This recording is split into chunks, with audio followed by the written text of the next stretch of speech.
सलाम एवरीवन, मेरा नाम सिद्रा रजब है और मैं बाय प्रोफेशन टीचर हूँ। आज का मेरा वीडियो जिंदा होने से रिलेटेड है। जिंदा होना वैसे तो एक स्टेट है, एक हालत है इंसान की। मुख्तलिफ बिलीफ्स, मुख्तलिफ राय रखते हैं ज़िंदगी के बारे में।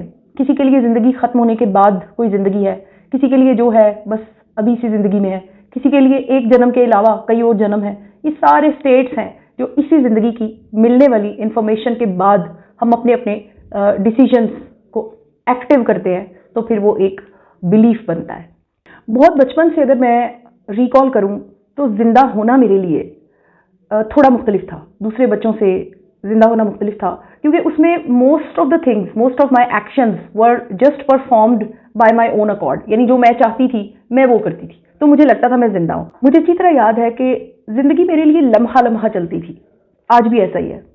यानी अगर मुझे लग रहा है कि अच्छा है तो मैं बहुत खुश हूँ, और मुझे लग रहा है कि अच्छा नहीं है तो मैं अनईजी हूँ। अच्छा तलाश करने की कोशिश करूँगी, हंसना मुस्कुराना, अच्छा सोचना, अच्छा खाना, अच्छा रहना, ये सब कुछ मेरे ब्रेन के साथ डायरेक्टली रिलेटेड है। Most of the people definitely यही करते होंगे, लेकिन बहुत कम बच्चे होते हैं, बहुत कम लोग होते हैं जो इस चीज़ को अप्लाई करने के लिए कोशिश करते हैं अपनी लाइफ में। तो मैं उन बच्चों में से और उन लोगों में से थी भी और हूँ भी जो कोशिश करती हूँ, अपने तौर पर कोशिश करती हूँ, स्ट्रगल करती हूँ। पहली बार मुझे इस चीज़ का इदराक तो बहुत बाद में हुआ, इस सारे एक्शन से गुजरने के काफ़ी साल के बाद। इनफैक्ट जब मैं यूट्यूब पर बैठी और ये सारी चीज़ें जब मैंने सुनना शुरू की, देन आई रियलाइज्ड इट कि वाह, ये तो कमाल है। यानी सोच को जुबान मिली तो मुझे बहुत अच्छा लगा। एक यादगार तरीन दिन मेरी ज़िंदगी का, जब मैं एमए इंग्लिश की क्लास का डे 1 था मेरा, और टीचर ने सवाल पूछा। सर ने कहा, यहाँ पर एमए इंग्लिश ही क्यों? सब लोग इकट्ठे हुए हैं, 100-150 बच्चा है, ऑलमोस्ट 150 स्टूडेंट्स थे, तो why MA English? Most of the students said this कि सर हम बीए के बाद सिंपल बीए किया था, तो सर फारिग हो गए थे तो क्या करते, तो कुछ तो करना था ना। और कुछ ने कहा कि किसी का ख्वाब है सर, हमें पूरा करना होगा, किसी के बड़े भाई का ख्वाब है, किसी के फादर का ख्वाब है। मैं बड़ी इंटरेस्ट से सबके आंसर सुन रही थी। सर थोड़ा सा जैसे होता है ना, डिसअपॉइंट होता है बंदा, फेडअप होता है। क्रिएटिव टीचर थे वो हमारे, उन्होंने ऐसे सबकी तरफ देख के कहा, कोई अपनी वजह से नहीं आया? तो मैंने हाथ उठा दिया, मैंने कहा यस सर मैं अपनी वजह से आई हूँ, बल्कि मेरे पास एक नेक्स्ट लेवल रीजन है कि मुझे रोका गया और मैं आई हूँ। यानी ये सिर्फ अपनी वजह नहीं है, ये अपना जुनून भी है, कोई पागलपन है, उसकी वजह से मैं आई हूँ। मुझे अपने ख्वाब पूरे करने हैं, मुझे अपने आप को अलाइव फील करना है। ये सेंटेंस मैंने तब बोला था, मतलब मुझे बहुत साल के बाद समझ आया। और अक्सर जब सर टेस्ट डिस्ट्रीब्यूट कर रहे होते थे तो वो ऐसे मेरा टेस्ट देते हुए कहते थे, ओह अलाइव, ये तुम्हारा है। मुझे बहुत अच्छा लगता था। दूसरा रुख, चूंकि मैं अपनी बात सबसे पहले करती हूँ, मैंने बड़े बड़े पंगे लिए जिंदगी में, बड़े बड़े प्रॉब्लम्स से मैं अकेली गुजरी, बिना शोर किए, बिना लोग इकट्ठे किए, बिना किसी को इल्ज़ाम दिए। मैं इसलिए आप लोगों से ये सब कुछ शेयर करती हूँ कि मेरा दिल चाहता है कि जिंदगी का ये स्टेटस, ये खुशी, यकीन करें जो खुशी इसमें छुपी है वो एक आम बंदे की जिंदगी में नहीं होती। ये खुशी मेरे व्यूअर्स भी फील करें।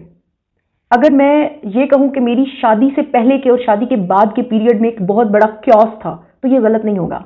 मैंने प्रैक्टिकल जिंदगी को टोटल बाय बाय कह दिया था when I got married. I just felt myself as a machine to work, जो कि एक डल, खराब, चूं चूं करने वाली मशीन होती है, बिल्कुल वैसी, जिसका कोई ब्रेन नहीं है, जिसमें कोई हैप्पीनेस नहीं है। I forgot to watch myself, I forgot to make myself up. मेरे पास मेकअप प्रोडक्ट्स के नाम पर कुछ भी नहीं था। मेरे पास ड्रेसेस थे, I was not interested to put them on. मैं कभी शादी के बाद किसी सिंगल टाइम भी, सिवाय एक बार, किसी फंक्शन पे अपीयर नहीं हुई थी। मेरी लाइफ बहुत डिफरेंट थी दूसरी लड़कियों से। So I felt myself dead, लेकिन मुझे इसका पता नहीं था। मुझे पता तब चला जब मैंने यूट्यूब चैनल बनाने का फैसला किया। मेरे कानों ने वो आवाज़ें सुननी शुरू की जो मुझे खुद नहीं पता थी। मैं खुद को आईने में देखना शुरू हुई। मुझे फील हुआ कि ये जिंदगी जा रही है मेरे हाथों से। I have to do something, I have to prove myself, I have to find my own identity. मैं रस्टेड मेडिटेशन का शिकार थी। यानी ऐसे दिमाग, ऐसी मेडिटेशन, ऐसी सोचे जिनको जंग लग चुका है, वो स्टॉप्ड थी।